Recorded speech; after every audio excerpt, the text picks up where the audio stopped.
irmãos, quando nós começamos a ver o verso 4 desse capítulo 2, eu afirmei que essa passagem que está diante de nós, ela é muito importante para nós passarmos por ela rápido demais, né? E eu notei que vários comentários bíblicos e notei que várias pessoas que ministraram já passam rápido por cima desse verso. E eu achei por bem nós dividirmos, então, os versos 4 e 5 em 3 mensagens.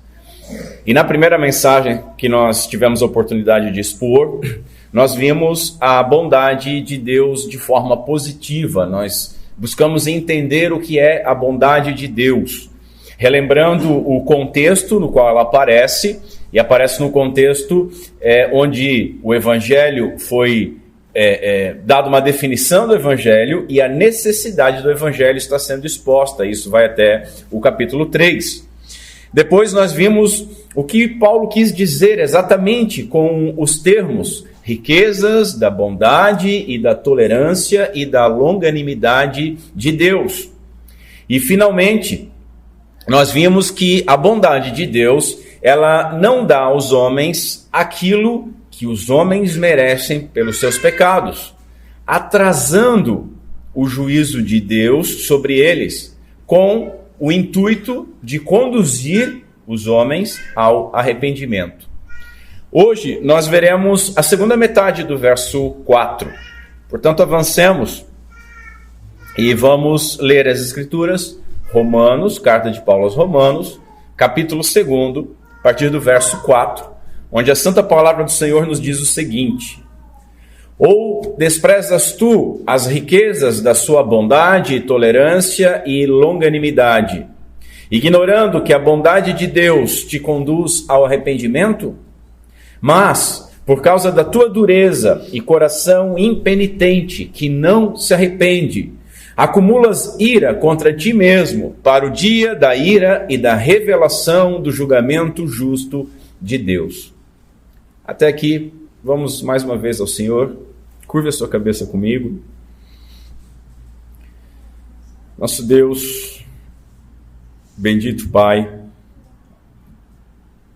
nós vamos a Ti em nome do Teu Filho, Jesus Cristo, e no poder do Teu Santo Espírito.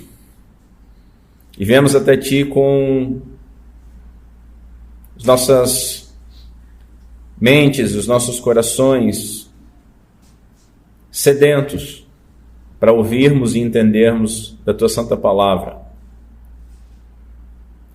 Pai, que eu me torne invisível atrás desse púlpito e que, se for para eu passar vergonha, que seja eu, mas não a Tua Santa Palavra.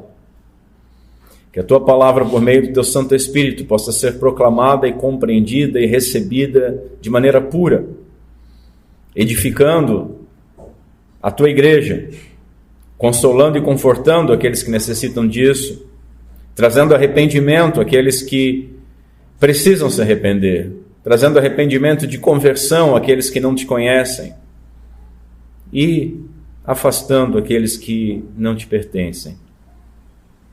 Pai, nós pedimos que Tu glorifique o nome do Teu Filho em nosso meio e pedimos que os nossos corações não sejam apenas gravados com a Tua Santa Palavra, mas que essa palavra, dentro dos nossos corações, como uma semente, possa crescer e fazer com que as nossas atitudes nessa peregrinação possam mudar e possam demonstrar a Tua obra em nossas vidas.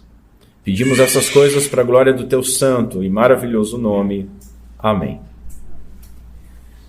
Meus irmãos, sobre aquilo que nós vamos examinar hoje, o Dr. Lloyd Jones ele afirmou o seguinte: é uma declaração importante e que facilmente poderá ser mal compreendida.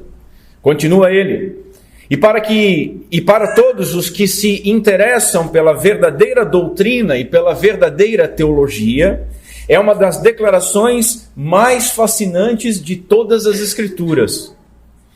Muitas vezes, os irmãos sabem disso, que eu sou um admirador do saudoso Dr. Lloyd Jones, mas muitas vezes eu me afasto, me distancio das colocações dele. Contudo, hoje eu vou me guiar bastante pelo seu material, uma vez que ele foi um dos únicos a chamar atenção para esses pontos que nós estamos vendo nessas 3 mensagens. Hoje, então, nós veremos o que a bondade de Deus não faz. Ela não anula o juízo divino, nem anula o nosso pecado. Depois veremos o que ela faz, relembrando que ela conduz ao arrependimento. Veremos também que ela é ativa. E aqui nós veremos um problema, porque se a bondade de Deus ela é ativa em fazer alguma coisa, em conduzir os homens ao arrependimento, por que ela não conduz a todos? E por fim, então, veremos a bondade divina à luz da vontade de Deus.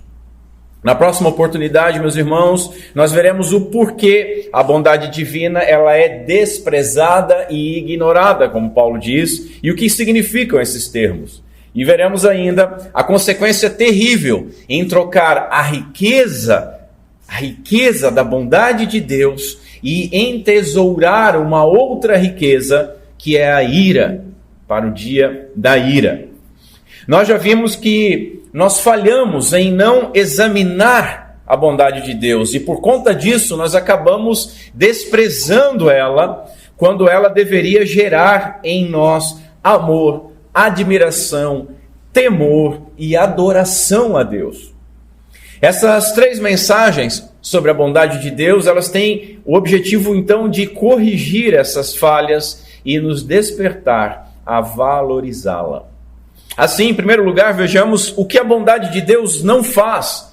E a primeira coisa que nós temos que dizer é que ela não anula o juízo de Deus.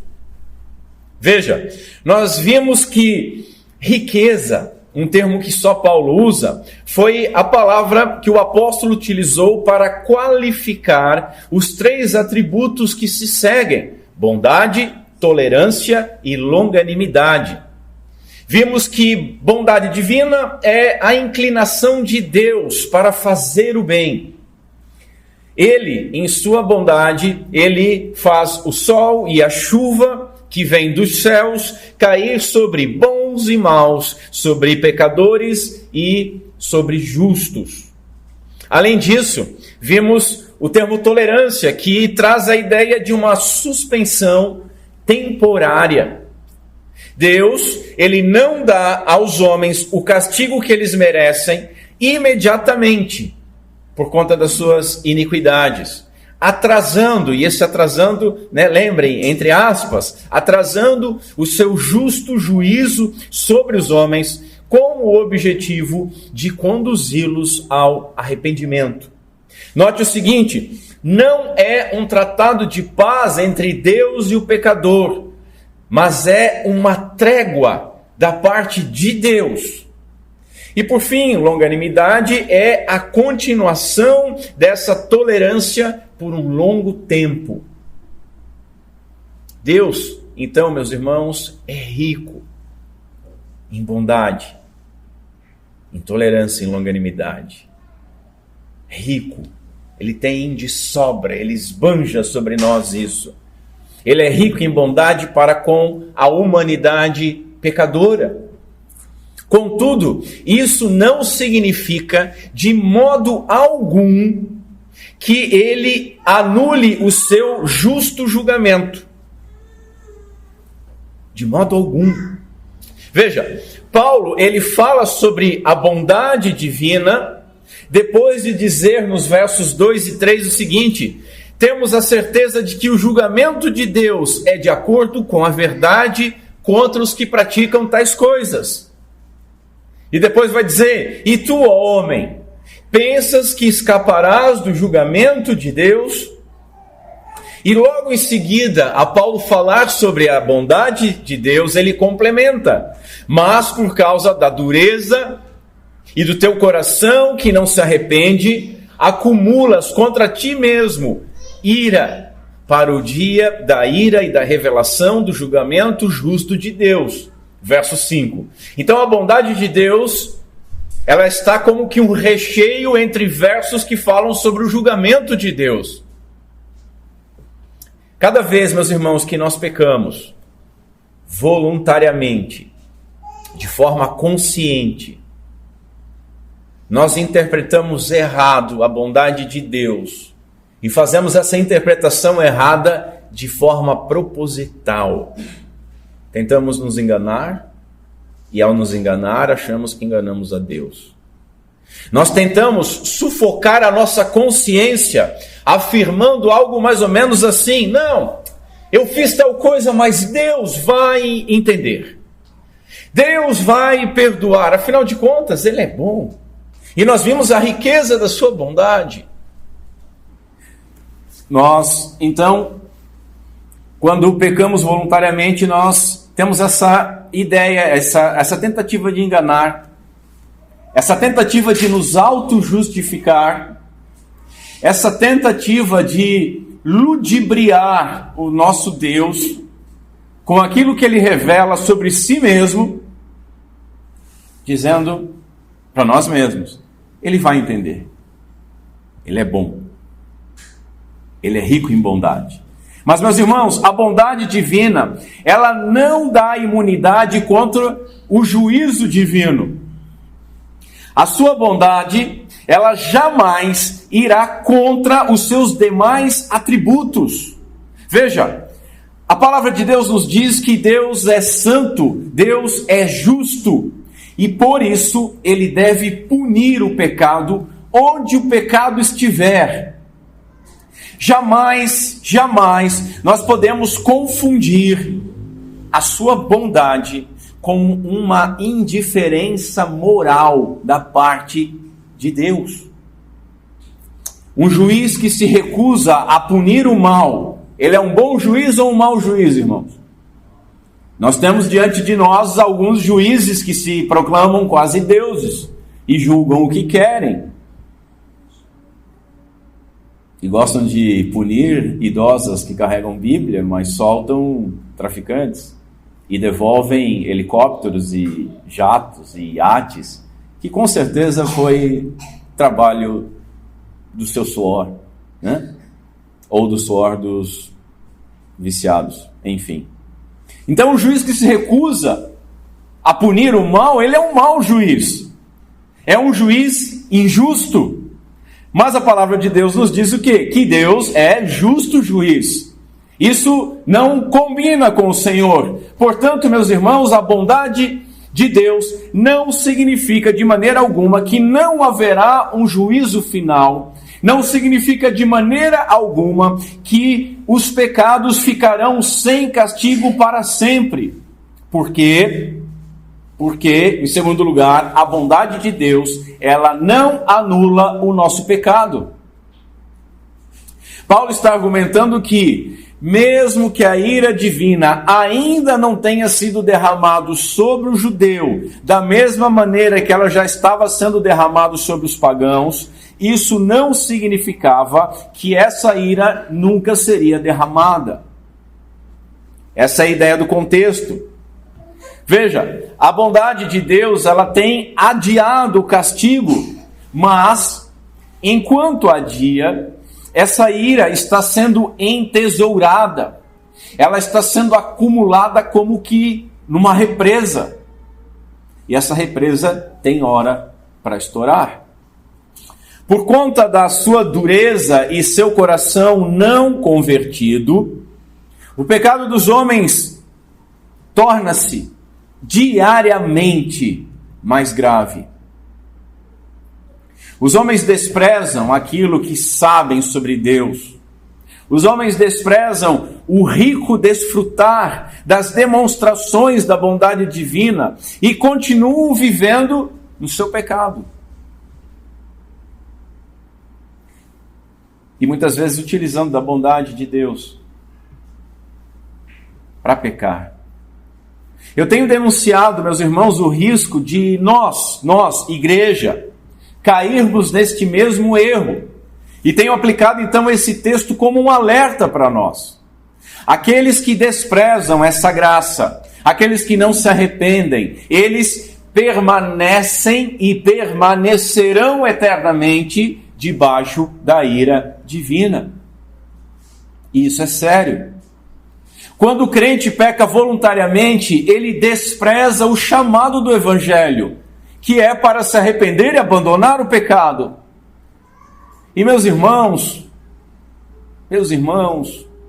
todos nós fazemos isso, infelizmente. Talvez muito mais do que gostaríamos e com certeza muito mais do que admitamos. Talvez iludidos por uma visão distorcida da bondade de Deus. Jamais utilizemos da bondade de Deus para fazermos justamente aquilo pelo qual nós deveríamos nos arrepender e pelo qual ela nos é concedida. Irmãos, como justificar usarmos aquilo que deveria nos conduzir ao arrependimento para continuar pecando? O veredito para quem agir desta maneira é duro. Por causa da tua dureza e coração impenitente, acumulas ira contra ti mesmo, para o dia da ira e da revelação do julgamento justo de Deus. Porque ele retribuirá a cada um segundo as suas obras. Versos 5 e 6. É terrível. Portanto, a bondade de Deus, ela não anula o nosso pecado. Porque Deus, meus irmãos, nunca irá agir contrário à sua verdade e à sua justiça. As pessoas acham que Deus tem confusão nele mesmo. Ele retribuirá a cada um segundo as suas próprias obras, diz Paulo. Deus, como justo juiz, ele punirá o pecado onde o pecado estiver. O profeta Ezequiel nos diz: a alma que pecar, essa morrerá. A bondade de Deus, ela não anulará o nosso pecado. Eu estou falando com você, crente. E eu nem estou... Agora eu quero chamar a atenção para um fato. Nem estou dizendo que você peca, eu peco, nós pecamos, porque nós pecamos. Mas que você entenda esse fato: a bondade de Deus, ela não anulará o nosso pecado. A bondade de Deus nunca anulou o nosso pecado. Porque, em terceiro lugar, a bondade de Deus, ela não anula a punição ao pecado. Muitos erros ocorrem pelo desconhecimento ou desprezo da doutrina da expiação. E a gente viu um pouco dela na semana passada. Veja, a bondade de Deus, ela não anulou o nosso pecado. Para muitas pessoas, a salvação, ela se dá da seguinte maneira: Jesus Cristo morreu na cruz, e qualquer um que disser que crê nisso, será perdoado por Deus. Mas veja, essa não é toda a verdade. Essa é parte da verdade. Jesus Cristo, meus irmãos, ele não criou uma possibilidade na cruz para que aqueles que entendessem e crescem fossem salvos. Ele não fez isso. Antes, ele realmente salvou o seu povo dos seus pecados. O Pai estava reconciliando consigo mesmo o seu povo por meio de Jesus Cristo, por meio do sacrifício do seu Filho.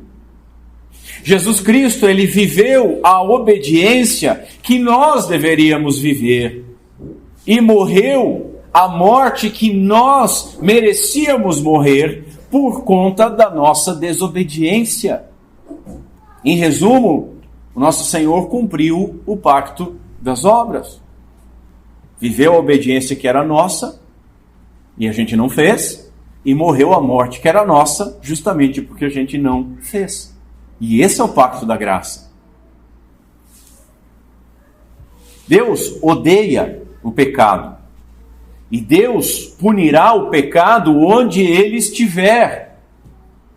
E Jesus Cristo na cruz aponta exatamente essa verdade. Então nós não podemos ser tolos de imaginar que não, Deus é bonzinho e vai entender, porque quando olhamos para a cruz e devemos ver os nossos pecados lá na cruz, a ira de Deus estava sendo derramada sobre Jesus Cristo em nosso lugar, porque onde estiver o pecado, Deus irá puni-lo, ainda que seja no seu único e amado Filho.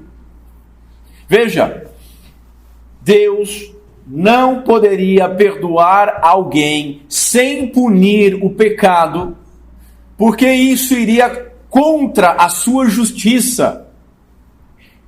Deus não seria justo se não punisse o pecado. Muita gente tem uma ideia da salvação errada. A ira é para os ímpios, mas os crentes, que alegria. Mas essa alegria custou caro. Deus não anulou os nossos pecados. Ele puniu o pecado de cada um dos seus eleitos na pessoa do seu Filho. Jesus Cristo, ele foi punido no lugar daqueles que ele estava representando, que ele estava substituindo. Ele pagou a nossa culpa. E então restituir aquilo que eu não havia furtado. Lembram disso? Paulo explicou isso no capítulo 3. Paulo vai dizer o seguinte, prestem atenção nos termos. Sendo justificados gratuitamente pela sua graça, pela redenção que há em Cristo Jesus, ao qual Deus propôs para propiciação pela fé no seu sangue, para demonstrar a sua justiça, pela remissão dos pecados dantes cometidos, sob a paciência de Deus, para a demonstração da sua justiça neste tempo presente, para que Ele seja justo e justificador daquele que tem fé em Jesus Cristo. Vejam que tem muito mais coisa além da fé. Propiciar é satisfazer. Jesus Cristo, sendo punido, satisfez a ira de Deus. Cristo, em sua morte, ele satisfez a ira divina, porque ele recebeu a punição pelos nossos pecados, pagando a nossa dívida. Note, meus irmãos, que se nós não entendermos isso, nós fatalmente iremos achar que Deus salva alguma pessoa apenas por um ato da sua bondade, indo contra a sua justiça, indo contra a sua lei. Meus irmãos, Deus, ele não deixou para lá o nosso pecado. Foi necessário que o seu Filho viesse à terra e recebesse e carregasse como seus os nossos pecados, para receber a ira divina sobre si. Assim, os nossos pecados, eles foram punidos em Jesus Cristo. Repito, ele pagou a nossa dívida, conforme nós vimos na última semana. Não podemos, meus irmãos, lançar os atributos de Deus, como a sua bondade, o seu amor, a sua misericórdia, lançar esses atributos contra outros atributos, aqueles atributos que falam do caráter de Deus, como a sua santidade, a sua retidão e a sua justiça, anulando esses últimos pelos primeiros. E é isso que muitas pessoas fazem dentro das igrejas evangélicas.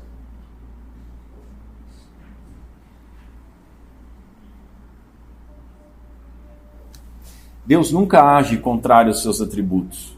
Deus jamais vai agir contra a sua justiça. Assim, meus irmãos, a salvação é pela graça divina. A sua bondade é o meio que ele usa para conduzir o pecador ao arrependimento. E o arrependimento, junto com a fé, são os meios que o eleito para que o eleito ele se aproprie, para que o eleito ele seja salvo, se apropriando então daquilo que Cristo fez. Tem mais coisas nessa equação. A bondade é um meio para levar para o arrependimento. E arrependimento e fé são meios. A salvação é pela graça, por meio da fé. Quarto lugar, a bondade de Deus não faz ele julgar como um homem. Veja, o homem natural ele não é justo. O homem natural ele é parcial. Nós mesmos favorecemos aquelas pessoas que nós gostamos ou aquelas pessoas que nós temos algum interesse. Aos demais, como é que nós nos portamos? Com uma ferocidade brutal e com rapidez em condenar. Não é verdade? Note na política. O político de estimação de uma pessoa pode fazer a maior bobagem. Ele diz, não, mas veja bem a situação e tal. Se o outro espirrar, tá vendo, maldito? E nós fazemos isso constantemente. Agora, meus irmãos, Deus não age assim. Deus, mesmo sobre os seus inimigos, Deus age com bondade. E veja, Deus tem muitos inimigos, porque qualquer um que não estiver em Cristo Jesus é inimigo de Deus. Deus falou lá no Salmo 50 o seguinte: enquanto você tem feito essas coisas, permaneci calado, e você pensou que éramos iguais. Outra tradução diz assim: ou pensavas que eu era como tu. É forte essa palavra. Deus está dizendo, olha, eu não sou como vocês. E aqui, por meio do apóstolo Paulo, Deus fala, e tu, ó homem, que julgas aqueles que praticam tais coisas, mas que continuas fazendo o mesmo que eles, pensas que escaparás do julgamento de Deus? Os homens pensam que podem escapar do juízo de Deus. Os homens pensam que ele não vê os seus pecados, que ele não conhece os seus pensamentos. Ou pior, que ele não vai julgá-los, afinal eles se imaginam bons. Eu sou bom, eu não sou como aquele publicano, eu não sou como aqueles ímpios, eu sou bom. Ou então quando você vai falar com um ímpio, ele diz, não, mas eu não sou o pior, eu não faço isso, eu não faço aquilo, eu não roubo, eu não traio, eu sou melhor que os outros. Alguns desses até vêm na igreja aos domingos e acham então que Deus não vai puni-los. Afinal, Deus é amor e Deus é bondoso. Ele não vai me punir. Os homens medem Deus, Criador, onipotente, pela sua pequenez de criatura, invertendo a ordem, esquecendo que eles é que foram formados à imagem e semelhança de Deus, e agora, caídos em pecado, imaginam um pequeno Deus, um Deus que seja domesticado, um Deus que seja adepto das novas pedagogias e psicologias, daquelas que dizem que jamais se castiga. Imaginam que Deus vai simplesmente pegar, bater no ombro do pecador e dizer assim, relaxa, filho, eu sei que você fez o seu melhor, mas a resposta de Deus é, pensavas que eu era como tu, mas eu não sou. Nós não podemos imaginar que Deus julgue como o homem julga, de maneira parcial, ou que ele não julgue, porque ele é bondoso. Nós temos que consultar os nossos símbolos de fé. E a confissão de fé, no capítulo 2, primeiro parágrafo, diz assim: há um só Deus vivo e verdadeiro, o qual é infinito em seu ser e perfeições. Ele é um espírito puríssimo, invisível, sem corpo, membros ou paixões. É imutável, imenso, eterno, incompreensível, onipotente, onisciente, santíssimo, completamente livre e absoluto, fazendo tudo para a sua própria glória e segundo o conselho da sua própria vontade, que é reta e é imutável. Ele é cheio de amor. Olha que bacana. Ele é cheio de amor, é gracioso, é misericordioso, longânimo, muito bondoso e verdadeiro remunerador daqueles que o buscam. E, contudo, justíssimo e terrível em seus juízos, pois odeia todo o pecado e de modo algum terá por inocente o culpado. Esse é Deus completo. Segundo ponto, vejamos o que a bondade de Deus então faz. Veja, ela conduz ao arrependimento. Note, meus irmãos, que Paulo, ele coloca o arrependimento à frente de tudo. E hoje, não é apenas falar sobre pecado que está fora de moda, mas falar sobre arrependimento também.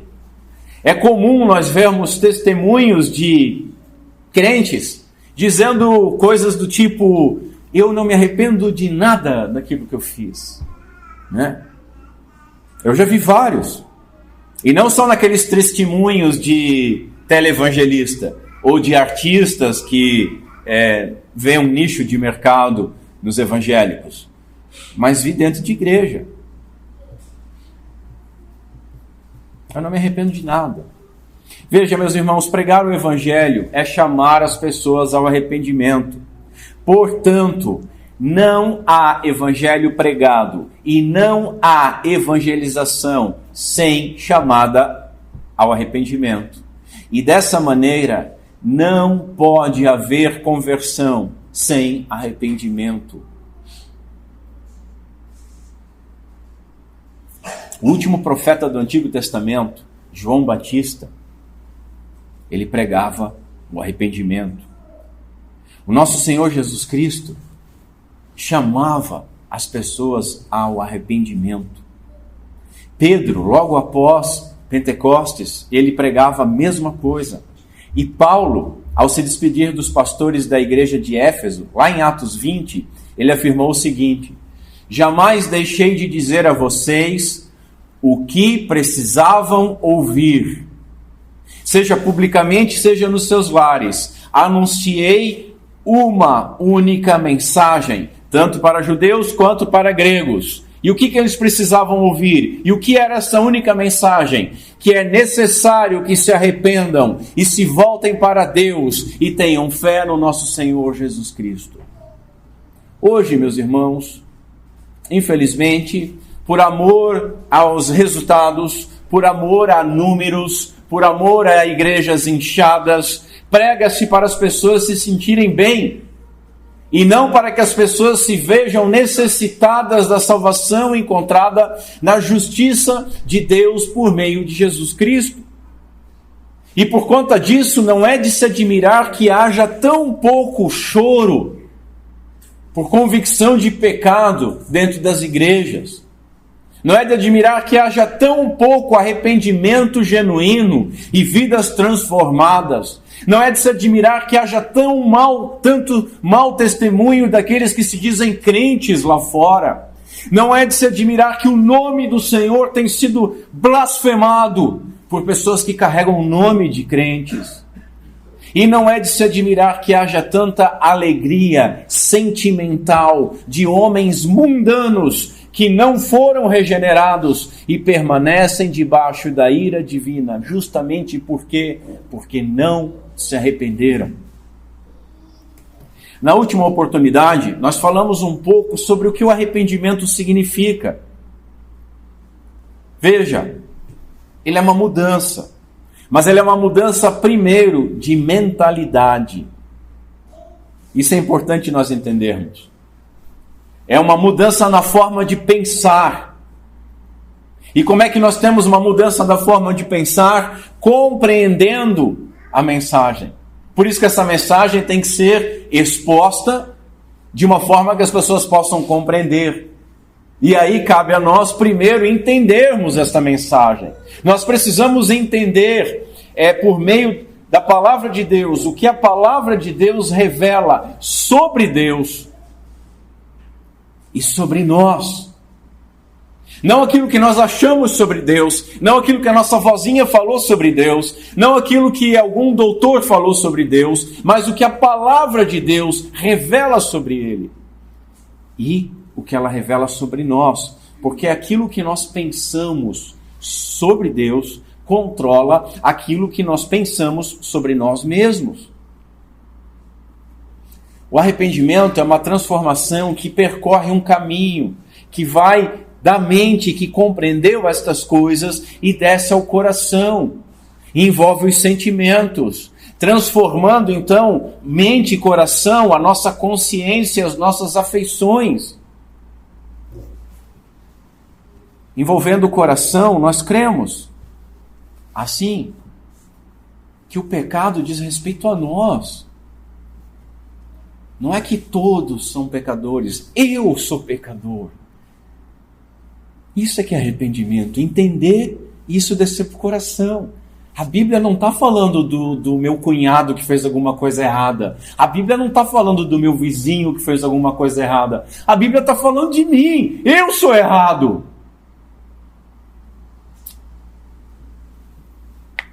E trazendo então tristeza por esse pecado. E fé no perdão divino. E é somente nesse ponto, meus irmãos, é somente nesse ponto que o arrependimento envolverá então a vontade, resultando numa mudança de atitude, uma mudança na forma de agir, uma mudança de hábitos. Não se começa pela ação, mas pelo entendimento e coração. E por conta dessa transformação final, então a pessoa passa a odiar e a lutar para abandonar o pecado. Note, Paulo lá no capítulo 12 de Romanos, verso 2, ele diz o seguinte: sede transformados pela renovação do vosso entendimento. Ele não diz assim, sede transformados mudando a sua forma de agir. E é isso que se faz muitas vezes nas igrejas. Não veste tal roupa, não fala tal coisa, não ouve tal coisa, não assiste tal programa, carregue a Bíblia. É isso. Começa a limpar o exterior do copo, mas lá dentro só tem imundície. Mas o arrependimento vem de dentro. É de dentro para fora. Portanto, arrepender-se não é apenas dar meia volta, não é apenas mudar de rumo. O arrependimento não envolve apenas ações do comportamento. Isso é errado, porque essas ações podem ser realizadas sem arrependimento. E eu citei alguns exemplos. O cara para de trair a esposa porque foi pego em flagrante. A pessoa para de ser usuária de droga ou bebida em excesso porque está doente. Vai perder o emprego, vai para uma instituição que ajuda com 12 passos a largar. Essa pessoa não se arrependeu. Mas eu conheço alguém, pastor, que se arrependeu. Que bom, parabéns para ela e para você. Mas eu estou dizendo que essa não é a regra. As ações são o fim do arrependimento, não o começo. O fim se demonstra na sua atitude, não no começo. Terceiro lugar, então, o que a bondade de Deus é? Ela é ativa. E aqui o caldo começa a engrossar. Lembremos do contexto.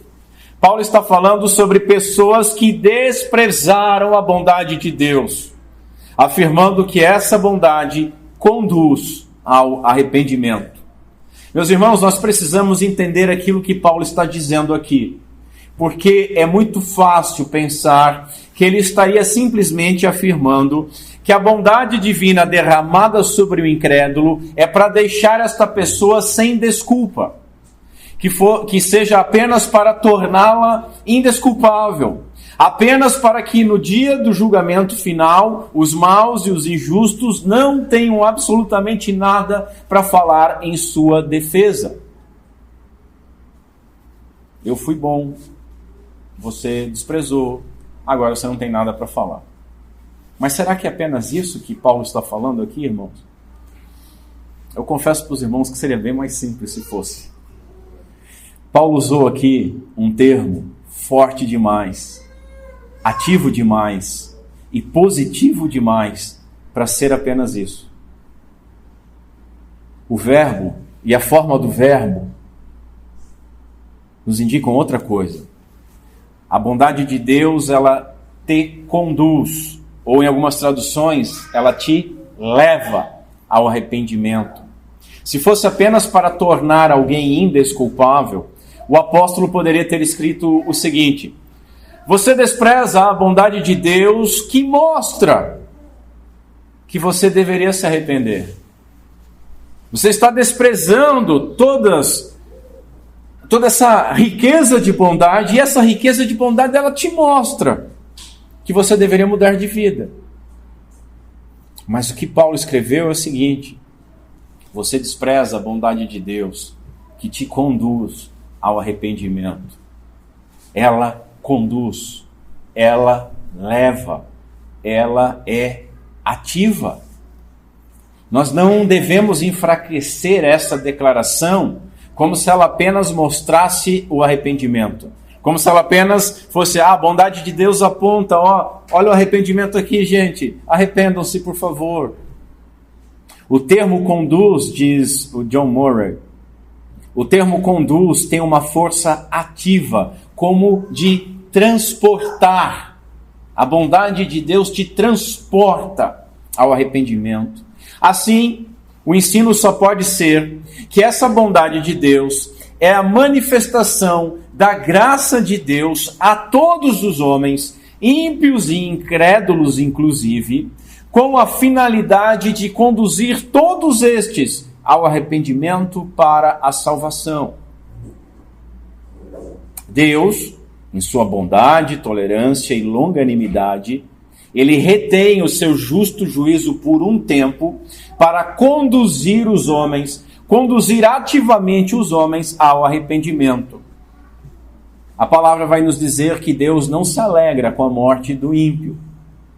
Nós lemos na liturgia que Deus não quer que ninguém se perca, mas que todos venham ao arrependimento. É isso que nós encontramos na sua palavra. Chegamos assim ao meu quarto ponto, o problema. Porque note, meus irmãos, se a bondade de Deus é ativa, por que ela não conduz a todos? Não é verdade? Eu vejo os rostinhos e imagino os pensamentos, pastor está botando uma corda no pescoço dele, vai ser um problema, eu vou bater nele com a confissão de fé, ele vai sair esse espírito de Armínio aí dele e ele vai voltar aos bons caminhos das doutrinas da graça. Calma. Essa é a finalidade do verso.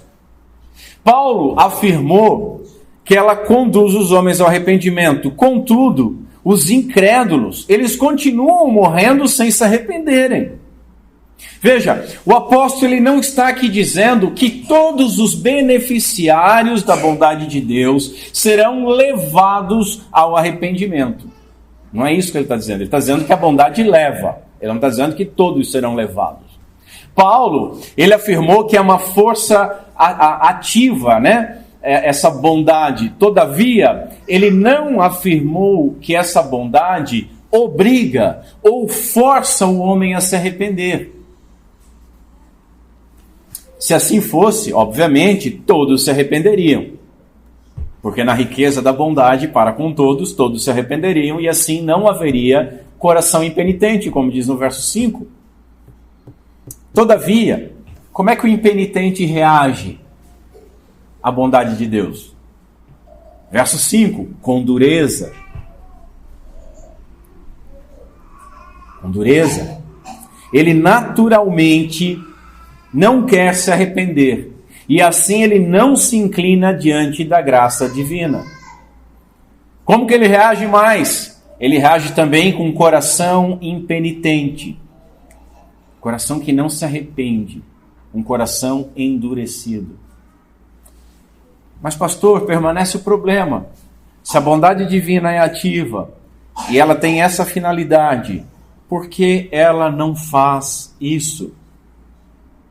Nós não podemos torcer o sentido das Escrituras ou inventar um.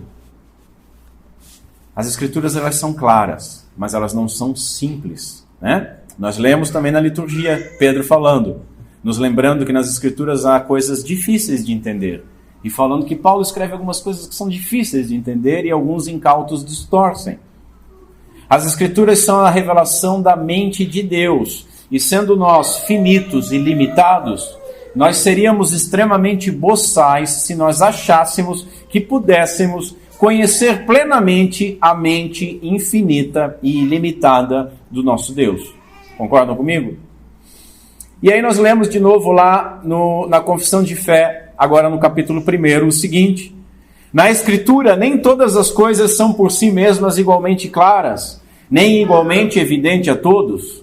Contudo, aquelas coisas que precisam ser obedecidas, cridas e observadas para a salvação, são tão claramente expostas e explicadas em um ou outro lugar da Escritura, que não somente os doutos, mas também os indoutos, no devido uso dos meios ordinários, podem alcançar uma suficiente compreensão deles.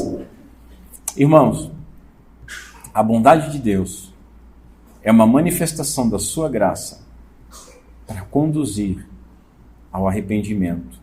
Contudo, essa graça referida não pode ser a graça eficaz. Não pode ser a graça eficaz. Porque se fosse, a graça eficaz é irresistível. E assim, essa bondade ativa faria com que todos se arrependessem. Já a graça que nós estamos observando aqui, conforme o próprio contexto deixa evidente, ela é resistida pelo homem. Ela não conduz a todos, porque não são todos que se arrependem. Então nós deveríamos chamar essa manifestação de graça de Deus, de graça comum. Graça comum, aquela graça que é destinada tanto para os eleitos quanto para os réprobos, para os não eleitos. A graça que Deus manifesta através da sua bondade para com todos. A bondade concede dádivas comuns a bons e maus, a justos e injustos. Dádivas que deveriam conduzir o homem. Essa é a função dela. Ela foi dada para isso. Ela é ativa, mas ela não faz. Porque os homens resistem a ela. Porque os homens desprezam ela. Porque os homens usam e abusam dessa bondade como justificativa para continuar pecando, acumulando assim ira sobre si mesmo. Note, meus irmãos, nem eu, nem o texto está negando as doutrinas da eleição e da predestinação. Muito pelo contrário, o texto está afirmando essa doutrina. Contudo, nós não podemos adequar o texto à doutrina. Entendem isso? Eu não posso pegar a doutrina, ler o texto e dizer, esse texto significa assim por causa da doutrina. Não. Eu tenho que extrair a doutrina do texto. Eu não posso simplesmente dizer assim, não, veja, Deus demonstra a sua bondade para deixar os não eleitos indesculpáveis. Pô, seria bacana, a gente se abraçava, fechou, não precisava dessa averiguação toda, né? Mas não é isso que Paulo escreveu. E nós devemos nos ater ao que ele escreveu. Ele escreveu que a bondade conduz. Então, meus irmãos, o que nos resta a crer é que Deus, de alguma forma, ele deseja a salvação de todos. De alguma forma, ele é bom para com todos. Na sua palavra, ele ordena que todos se arrependam. Mas que ele não determinou a salvação de todos. Por quê? Porque aquilo que ele determina, ele faz acontecer. Mas pastor, por que ele não conduz todos os homens? Ó o pequeno gafanhoto. Vou deixar o salmista responder lá no Salmo 115. Porque o nosso Deus está no céu e faz tudo conforme Ele quer. Quem és tu, ó homem, para questionar a Deus? Mas, pastor, eu não consigo compreender plenamente. Mas quem és tu para imaginar que pode compreender toda a palavra de Deus, os desígnios de Deus? Se agarra com fé na salvação de Cristo e você vai ter toda a eternidade, como nós falávamos ontem no Encontro dos Homens, para compreender estas coisas e colocar estas coisas, cada uma no seu lugar. Mas não queira fazer isso hoje. Conforme diz o puritano William Perkins, o decreto de Deus determina aquilo que será feito, porque não existe nada superior à vontade de Deus. Sendo assim, nós devemos observar a bondade de Deus à luz da sua vontade. Nas Escrituras nós encontramos a vontade revelada de Deus. Não é isso que são as Escrituras? A revelação de Deus, da pessoa de Deus, e a revelação da vontade de Deus, que nós chamamos de vontade revelada. Mas nas Escrituras nós aprendemos também a respeito da vontade secreta de Deus. O nosso texto aponta para qual vontade? A vontade revelada. Deus concede a sua bondade para conduzir os homens ao arrependimento. Lemos nas Escrituras que Deus não se agrada da morte do ímpio, que Ele quer e que Ele ordena que todos se arrependam. Como eu disse, isso são exemplos da vontade revelada de Deus. Contudo, conforme Paulo escreveu, Deus disse a Moisés: terei misericórdia de quem eu tiver misericórdia, e me compadecerei de quem eu quiser ter compaixão. Aqui nós estamos diante da vontade secreta. Porque você pode, no seu orgulho, como eu já fiz, e todos fazem, pensar assim: mas por que Deus manifesta misericórdia? O que faz Ele querer manifestar para um e não para outro? Eu preciso entender isso, porque se eu não entender isso, eu não posso crer nesse Deus. Aí vem com as dificuldades, as soluções fracas, e aí se criam as heresias. E aí se cria a doutrina de salvação da maioria das igrejas. Pegam aquilo que Lutero tirou o pó de cima e se agarram com aquilo que Melanchthon já bagunçou tudo de novo e continuam assim. Terei misericórdia de quem eu tiver misericórdia e me compadecerei de quem eu quiser ter compaixão. Sobre esse verso, Calvino comentou algo muito importante para nós entendermos. Presta atenção. Quem decide de quem deve ter misericórdia não comunica misericórdia a todos. Concorda? Se Deus decide de quem Ele vai ter, então significa que Ele não vai ter de todos. Lembremos que a Bíblia afirma que nem todos serão salvos, que Deus escolheu alguns para a salvação, desde antes da fundação do mundo, e que outros foram entregues, foram deixados na sua condição pecaminosa. E o porquê Deus não tem misericórdia com todos, por que Deus não salva todos, por que a sua bondade não conduz todos ao arrependimento, são exemplos então da sua vontade secreta. Isso não nos foi revelado. Isso nos remete lá para aquele texto conhecidíssimo de Deuteronômio 29. As coisas encobertas pertencem ao Senhor nosso Deus, porém as reveladas nos pertencem. Com aquilo que foi revelado plenamente não vamos brincar. Com aquilo que não foi revelado, aguardemos a glória. A bondade de Deus, ela conduz, ela efetivamente leva ao arrependimento. Todavia, a vontade de Deus determinou que apenas para alguns, seria concedido o arrependimento. Arrependimento não é natural. Se você já leu a sua Bíblia, você sabe que arrependimento é dom. Dr. Lloyd Jones alertou que nós devemos nos aproximar destas elevadas, grandiosas e obscuras questões com reverência e santo temor.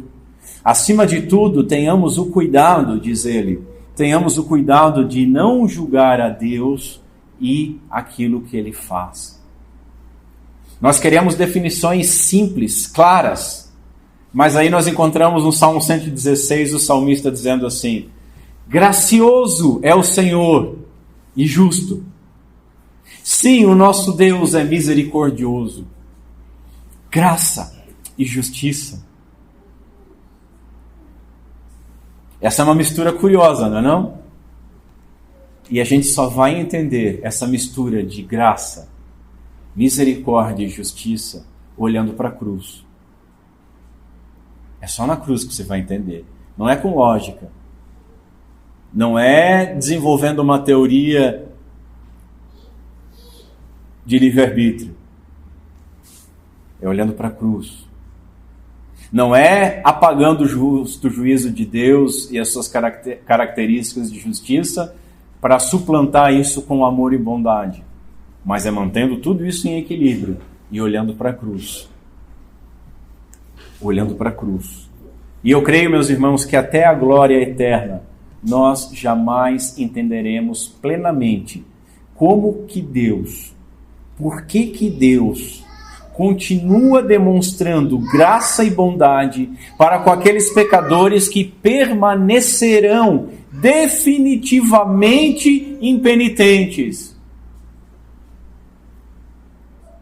E creio que até a glória nós jamais entenderemos por que Ele manifestou a sua bondade e nos concedeu o arrependimento. E é isso que o texto ensina. Novamente eu cito Lloyd Jones quando diz assim: nós estamos falando sobre Deus. Sobre Deus. E nós não passamos de seres humanos. Estamos contemplando o eterno, o caráter de Deus. E o que nos cabe é aceitar as escrituras de que nós dispomos. Para concluir, irmãos, e dentro da conclusão estão as aplicações. Nós aprendemos hoje que, mesmo diante de tão rica bondade derramada sobre os homens, ninguém, eu disse ninguém, se arrependeria. Mesmo diante dessa rica e infinita bondade derramada sobre os homens, ninguém se arrependeria. E esse texto é a prova dessa verdade. Para alguém se arrepender, a bondade de Deus deve conceder também esse dom por graça. E nada senão a ação do Espírito Santo de Deus, por meio da aplicação da graça eficaz, pode converter alguém. Deus nos atrai não por juízo, mas pela bondade. Agora olha que coisa. Olha a nossa condição. Deus não nos salva com a sua bondade. Deus nos salva por graça, porque os nossos pecados foram punidos. Essa é a graça. Aprendemos que Deus ordena que todos os homens se arrependam, mas que Ele não determinou isso. Caso contrário, todos se arrependeriam. Portanto, há evidentemente uma diferença entre aquilo que Deus deseja e aquilo que Ele efetivamente determina e faz acontecer, escreveu Lloyd Jones. O que Deus determina, Ele realiza, Ele traz à existência. Assim, juntemos as nossas vozes à de Paulo, ao contemplar o plano da salvação e ao contemplar nós termos sido salvos, e digamos com Paulo: profundidade da riqueza, tanto da sabedoria como da ciência de Deus. Quão insondáveis são os seus caminhos, seus juízos, e quão inescrutáveis são os seus caminhos. Nota que esse texto diz muito para a mensagem de hoje. Nós aprendemos também, irmãos, que Deus nunca age contrário aos seus atributos. Ele é soberano e faz todas as coisas conforme a sua vontade. Ele nunca desejará fazer nada que seja inconsistente com a sua justiça, verdade e retidão. Porque, Salmo 111, as obras das suas mãos são verdade e juízo. Portanto, a bondade de Deus não anula a sua ira. Aprendemos que, se desprezarmos a ira divina, como muitos fazem, nós vamos desprezar também o significado da morte de Cristo. Porque Deus enviou o seu Filho para nos substituir, para morrer em nosso lugar. Assim, Deus salva aqueles que Ele escolheu salvar, mas não porque é bonzinho, mas porque Ele derramou a sua ira sobre Jesus Cristo. Aprendemos aquilo que Deus exige de toda a humanidade: arrependimento. Contudo, somente aqueles a quem isso foi concedido é que se arrependerão. Razão pela qual Paulo ordenou a Timóteo instruir com mansidão aqueles que resistiam. Para quê? Para ver se porventura Deus lhes daria o arrependimento. 2 Timóteo 2. É Deus que dá o arrependimento. Aprendemos que esse verso traz um assunto difícil. E apesar de não podermos compreendê-lo plenamente, nós não devemos fugir do problema, principalmente com respostas simplistas. O que nos resta é crer que Deus determinou tudo aquilo que vai acontecer. E que apesar de Ele ser bom, e apesar de Ele derramar a sua bondade sobre todos, para conduzi-los ao arrependimento, Ele não determinou a salvação de todos. E assim, nós devemos, então, nos questionar, nos avaliar. Veja, Deus nos conduziu ao arrependimento por meio da sua bondade. Você está aqui. Isso é prova. É prova também que Deus quis assim. Ele determinou isso. Agora, nós já nos perguntamos por que Ele fez isso? Nós não merecíamos. Nenhum de nós merecia. Nós merecíamos o justo juízo de Deus. Mas Ele quis isso. Ele determinou isso. Ele derramou a sua bondade para isso. Ele derramou a sua ira no seu próprio Filho para isso. Ele nos chamou não só com a sua bondade, mas com o seu chamado eficaz à conversão. Nos deu nova vida, nos regenerando pelo seu Santo Espírito. Nos concedeu arrependimento e fé. Nós já agradecemos a Deus por essas coisas que Ele nos deu? Você já agradeceu pelo arrependimento que Ele concedeu a você? Você já parou para meditar nessas coisas? Assim nós aprendemos que nós devemos ser gratos e glorificarmos o nome de Deus, porque nós nos arrependemos. Porque se nós nos arrependemos, foi porque Ele concedeu esta graça. Assim aprendemos também que devemos agradecer muito mais do que pela nossa vida, pelo alimento de cada dia, pela chuva e pelo sol que Deus nos enviou, mas devemos agradecer pela sua bondade. Devemos agradecer pela sua graça, porque sem ela nós teríamos desprezado a bondade de Deus. Sem a graça nós continuaríamos com o coração endurecido e impenitente, acumulando ira. Consideremos então, como instruiu Paulo, consideremos a bondade e a severidade de Deus, a severidade de Deus para com aqueles que caíram, mas para conosco, benignidade, se permanecermos na sua benignidade. De outra maneira, nós também seríamos cortados. Assim, meus irmãos, aprendemos a sermos gratos. Nas suas orações, peça o que pedir. esteja na aflição, na alegria, na dor que estiver, jamais deixe de agradecer pela sua graça, pela sua bondade em derramar arrependimento para conosco. Jamais. Que Deus Pai seja misericordioso conosco, por meio de Cristo Jesus. Vamos ficar de pé e vamos ao Senhor em oração. Ian, não precisa se preocupar aqui.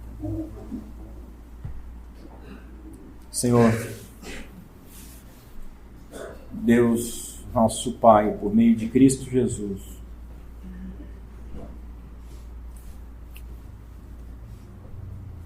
ficamos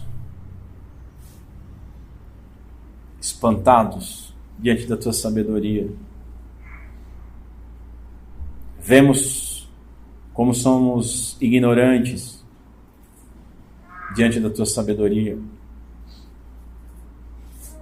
Ficamos espantados diante da Tua bondade e vemos como nós somos ingratos diante da Tua bondade. Vemos como somente a Tua graça,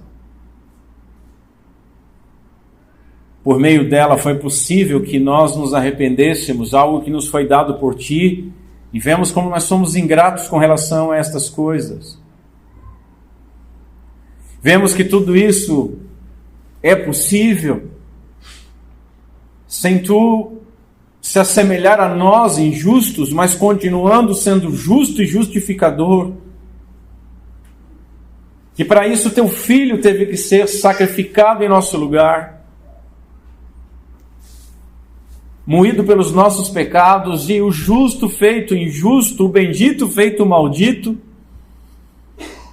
E vemos a nossa condição pecaminosa diante dessas coisas, Senhor. E fica evidente para nós a nossa ingratidão. Senhor, eu Te peço que esse tempo que nós estamos nos dedicando a estes versos não seja em vão, mas que nós possamos olhar para a Tua palavra e enxergar a Tua bondade em todas as coisas e meditarmos nisso. E nessa meditação, em oração, em leitura da Tua Santa Palavra, que os nossos corações possam ser dilatados e que os nossos lábios, os nossos afetos, a nossa mente possa estar repleta de gratidão, de tal maneira que no meio das aflições nós consigamos ver e nos deslumbrar e agradecer e adorar pela Tua bondade e graça em nos conceder o arrependimento. Pedimos essas coisas, Senhor, no nome santo de Cristo Jesus, e agradecemos essas coisas por meio do Teu Filho, nosso Salvador, Jesus Cristo. Amém.